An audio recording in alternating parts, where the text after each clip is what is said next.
देखिए दोस्तों, हाल ही में भारत नेपाल सीमा विवाद काफी चर्चा में रहा है। तो यहाँ से जितने भी इंपॉर्टेंट पॉइंट बनते हैं, जैसे सुंगोली संधि क्या है, कब हुई, किसके मध्य हुई, काली नदी, लिपुलेख दर्रा, यहाँ से जो भी जितने भी इंपॉर्टेंट पॉइंट निकल कर आते हैं वो सभी इस वीडियो में कवर करेंगे। फुल डिटेल के साथ मैप से इन सबको हम पढ़ेंगे। मोस्ट इंपोर्टेंट टॉपिक आने वाले एग्जामों में 99% चांस है यहाँ से क्वेश्चन पूछ लिया जाए। तो भाई स्वागत आप सभी का जी के महात्मा जी में। चलिए शुरू करते हैं फटाफट। पहले question, very very important question, Sugauli की संधि कब हुई? जवाब दीजिए मेरे भाई। Option A 1816। देखिए सुगोली की संधि 1816 में हुई, अंग्रेज और नेपाल के मध्य। अब देखिए सुगोली की संधि से संबंधित कुछ इंपॉर्टेंट पॉइंट है, इन्हें एक बार देख लेते हैं, फिर मैप से ये सब हम समझेंगे। सुगोली की संधि हुई अंग्रेजों और नेपाल के मध्य। संधि के समय भारत के गवर्नर जनरल लॉर्ड हेस्टिंग्स। संधि के समय ब्रिटेन के प्रधानमंत्री कौन थे? Robert Jenkinson. सुगोली वर्तमान क्षेत्र चंपारण बिहार। संधि के समय नेपाल के राजा राजेंद्र विक्रम शाह। वेरी इंपॉर्टेंट है। संधि के समय नेपाल के राजा थे राजा राजेंद्र विक्रम शाह। नेपाल के प्रथम राजा पृथ्वी नारायण शाह। देखिए शुरुआत में नेपाल भी छोटे छोटे टुकड़ों में बटा हुआ था। राजा पृथ्वी नारायण शाह ने 1765 में नेपाल की एकता की मुहिम शुरू की और 1768 तक आधुनिक नेपाल का जन्म हुआ और आधुनिक नेपाल के पहले राजा बने राजा पृथ्वी नारायण शाह। अब जो सुगोली की संधि हुई थी उस पर हस्ताक्षर किस किस ने किए? नेपाल की तरफ से राजगुरु गजराज मिश्र ने किए और अंग्रेजों की तरफ से लेफ्टिनेंट कर्नल पेरिस ब्रैडशाह ने किए। नेक्स्ट, एंग्लो नेपाल युद्ध 1814 से 1816 तक चला और इस युद्ध के परिणाम स्वरूप सुगोली की संधि हुई। अब ये संधि क्यों हुई? वेरी वेरी इंपॉर्टेंट है। इस संधि के बेस पर हम समझेंगे कि भारत नेपाल सीमा विवाद क्या है। तो भाई अब समझते हैं मैप के साथ। तो सबसे पहले देख लेते हैं नेपाल की भौगोलिक स्थिति। देखिए ये चाइना है, ये अपना इंडिया है और ये है नेपाल। नेपाल लैंडलॉक है, यानी कि चारों तरफ से भूमि से घिरा हुआ है। लेकिन फिलहाल इस मैटर को अच्छे से समझने के लिए हम चलते हैं पीछे हिस्ट्री में।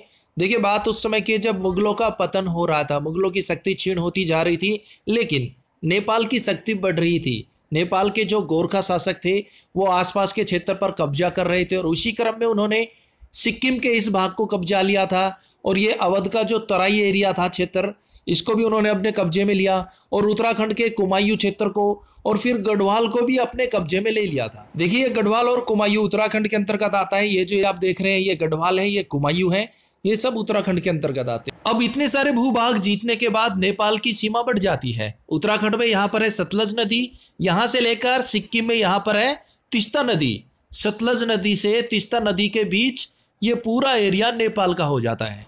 अब ठीक उस समय भारत में अंग्रेजों का शासन था। अब अंग्रेजों को नेपाल की ये नीति बिल्कुल भी पसंद नहीं आई और उन्होंने कहा कि भाई नेपाल को रोकना चाहिए और उन्होंने नेपाल के साथ युद्ध किया। ये युद्ध हुआ 1814 से 1816, जिसके परिणाम स्वरूप सुगोली की संधि हुई। इस युद्ध में नेपाल हार जाता है और वो मजबूर होकर अंग्रेजों के साथ सुगोली की संधि करता है और इस संधि के परिणाम स्वरूप नेपाल ने जितने भी क्षेत्रों पर कब्जा किया था, सिक्किम, कुमाऊं, तराई का क्षेत्र, गढ़वाल, वो सभी उसे अंग्रेजों को वापस लौटाने पड़ते हैं और नेपाल जैसा था वैसा ही रह जाता है। अब असली कहानी यहाँ से शुरू होती है। अंग्रेजों के द्वारा नेपाल का फिर से मैप तैयार किया जाता है, बाउंड्री बनाई जाती है। तो पश्चिम में नेपाल की बाउंड्री बनती है काली नदी। यहाँ पे ये जो आप देख रहे हैं यहाँ पर काली नदी है और ये नेपाल की पश्चिम बाउंड्री कहलाती है। और उसके बाद पूर्व में नेपाल से एक नदी निकलती है, नेची नदी, जो कि बिहार के किशनगंज में महानंदा नदी से जाकर मिल जाती है। तो पूर्व में नेपाल का बॉर्डर हो गया नेची नदी और पश्चिम में नेपाल का बॉर्डर हो गया काली नदी। अब भारत नेपाल सीमा विवाद क्या है?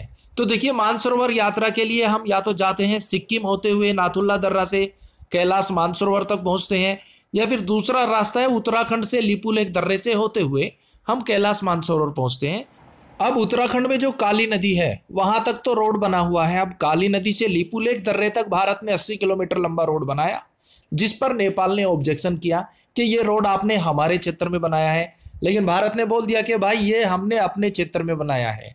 अब यहाँ पर विवाद क्यों है? तो देखिए ये जो काली नदी है ना, ये 3 नदियों से मिलकर बनी है, इसका एक उद्गम स्थल नहीं है। अब देखिए इमेज के साथ एक बार इसे समझ लीजिए। अब ये जो काली नदी है ये बाउंड्री लाइन बनाती है नेपाल की। अब इसकी 3 शाखाएं हैं। ये वाली शाखा कहलाती है लिम्याधुरा, बीच वाली काला पानी और ये वाली लेपुलेख। अब नेपाल कहता है कि नेपाल की बाउंड्री है लिम्याधुरा तक और भारत कहता है कि भारत की बाउंड्री है लेपुलेख तक। बस विवाद यहीं पर है। नेपाल ने हाल ही में अपना एक मैप जारी किया था जिसमें नेपाल ने ये पूरा एरिया नेपाल के अंदर दिखाया। भारत ने ऑब्जेक्शन किया, हालांकि नेपाल ने अपने कदम पीछे जरूर खींच लिए। अब एक बात और सोचने वाली यहाँ पर देखिए, इस जो एरिया पे है ना, पूरे पर इंडिया का कब्जा है। यहाँ पर इंडिया की आर्मी है, भारत की सेना की चौकियां हैं। अब अचानक से नेपाल कह रहा है कि यह हमारा एरिया है। अब वो किसकी सह पर कह रहा है ये सब भाई आप जानते ही हैं, तो कमेंट्स बॉक्स में बता भी सकते हैं।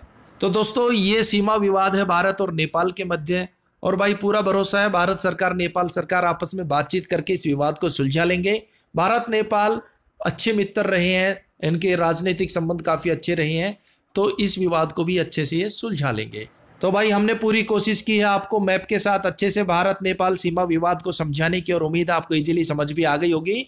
तो भाई मिलते हैं नेक्स्ट वीडियो में, तब तक के लिए जय हिंद जय भारत।